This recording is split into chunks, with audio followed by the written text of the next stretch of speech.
Hello everybody, welcome back to the James Lawrence Allcott channel. I did not plan on doing a video tonight. So I was just going to sit, watch the football. There's no way Barcelona are not going to score. There's no way Liverpool are going to score 4 goals against them. But Barcelona have lost 4-0. Liverpool have won. Let's put it that way. Liverpool have won 4-0 against Barcelona and are now through to the Champions League final. Let's put this into perspective. They've won 4-0 after being 3-0 down against a team that's got the greatest player of all time without their best 2 players, you could say. Or certainly maybe their best 2 attacking players. Mohamed Salah not there. Firmino not there. And you couldn't have written it better. If you're Jurgen Klopp, that was as good as it gets. What a performance from that whole team. I'm going to try and remember what's happened here. I've got the stats in front of me now. Let's have a quick look at that then. 43% possession to Liverpool. Of course, in the last stages, they were sort of holding on, and Barcelona are always going to do well in terms of the possession. Shots 13-8. Shots on target 7-5. Corners 7-6. Those corners were pretty important in this game. And fouls 12-9. And as I said, Liverpool totally depleted, really.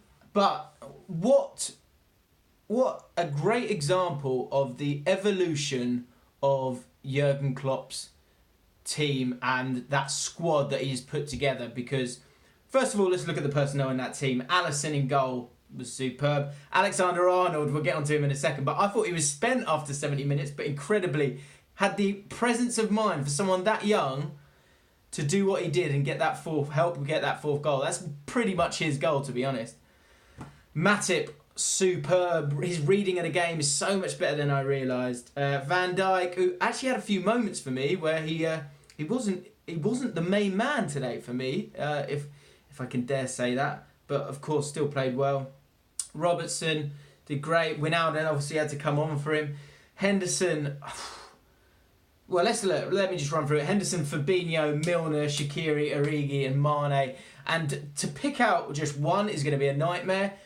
But let me talk about the evolution of Jurgen Klopp's Liverpool side. Because in the first 2 seasons, there was this mayhem about them, this chaos about them, but this desire and motivation and running in them. He has kept that, but he has evolved it. And this game and the situation that they were in hindsight, was the perfect game to see the very best of what he's now created, which is, it's a step back from that mayhem. They're so well drilled, yet they are still just as positive as ever. And Jordan Henderson, he was the driving force for me, him and Milner. But for Henderson, again and again and again, he's almost an attacking defensive midfielder in the way that he presses for that side.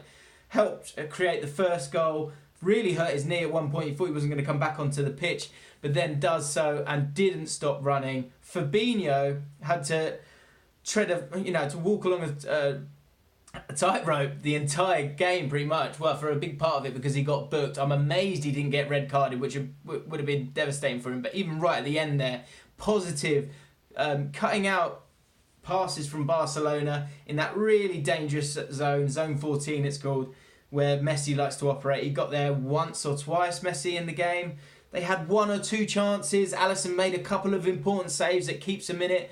But it really was, bit by bit, if you're going to have to score 4 goals, it was perfect for Liverpool. That early goal to get the crowd going and get them excited.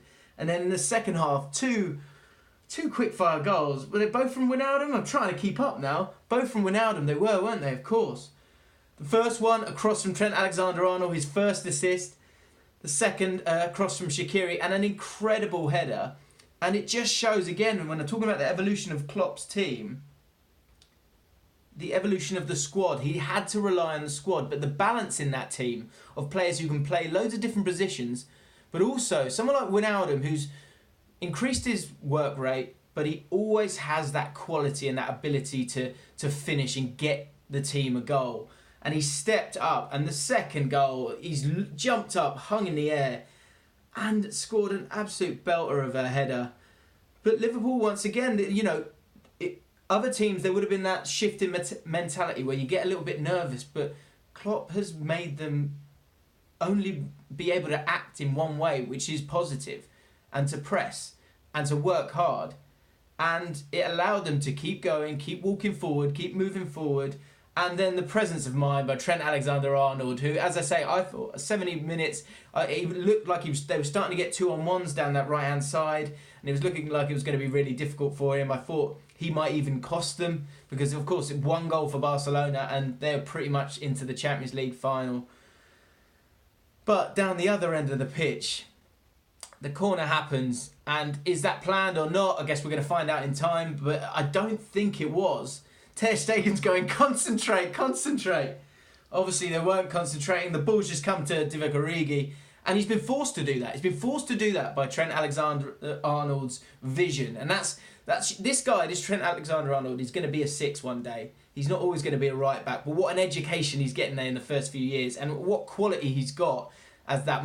What he will become, a brilliant modern centre midfielder, in my opinion. But it's things like that. It's that being alive, that understanding the vision to just do it and play that pass, and they go and score. Divock Origi, quick mention of him, because as a target man, he was brilliant. He was brilliant, and he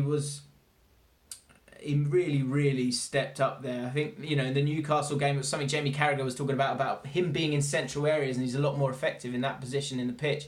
And he was allowed to do that in this game because, of course, Shaqiri was the guy who's going to sort of stay off him. And his hold-up play was brilliant. He was a real nuisance for them the whole time. And just the running that team has done is ridiculous. When you look at the amount of games they've played and the way that they play, I've never seen anything like that before. Wow.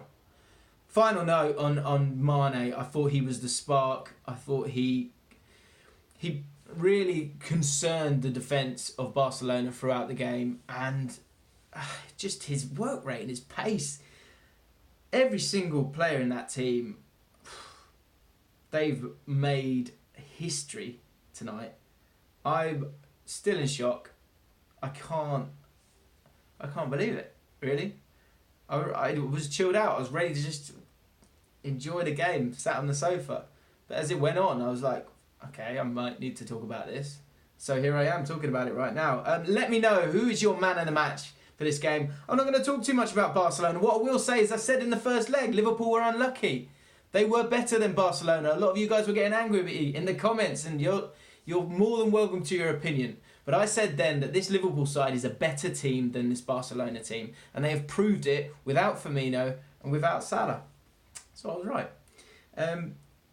Over to Spurs, I guess. What a Champions League final that could be if Spurs can get themselves to the final. Messi will be very upset, but Liverpool earned and deserved that for a lot of hard work, both in the first leg and the second leg, and ultimate respect to Jurgen Klopp, who's created a team that could still not win anything this season. They could lose the final, and they could, it might not work out for them on Sunday. There's going to have to be another miracle for that to happen.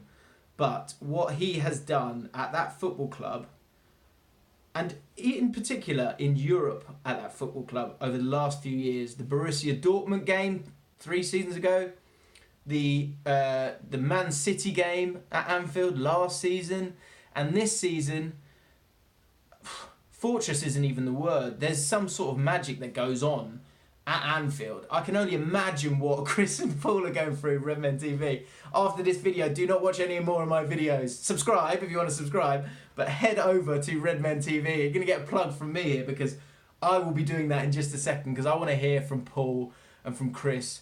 They're probably bawling their eyes out, and I'm not surprised. Absolutely incredible. Jurgen Klopp. What a manager. What a manager. Found a different way. He's added players like Shaqiri, people saying, Origi, is he worth it anymore? People doubting Jordan Henderson, doubting James Milner. He has proved every single one of them wrong. And now, Liverpool, let me just say it one more time, after winning 4-0 against Barcelona, Valverde, we know what it's like in La Liga. These guys, when the Champions League is such a big competition for them, to get humiliated. They've been humiliated tonight, regardless of how good I believe Liverpool are. Valverde could struggle to keep his job, which I think would be harsh. I think it'd be really harsh. But you've seen people go for less, certainly in La Liga. Let me know your thoughts in the comments below. Who's your man of the match? What are your thoughts if you're a Liverpool fan? What are your thoughts if you're not a Liverpool fan? And what are your thoughts if you're a Barcelona fan? Let me know in the comments below. Hit the like button if you've enjoyed this video. Subscribe to my channel. So close to getting to, well, so close. I'm on the road to 30k now. It would be great to get 30k by the end of the month. So if you're still watching right now and you haven't subscribed, hit that subscribe button. I'll see you soon. Wow.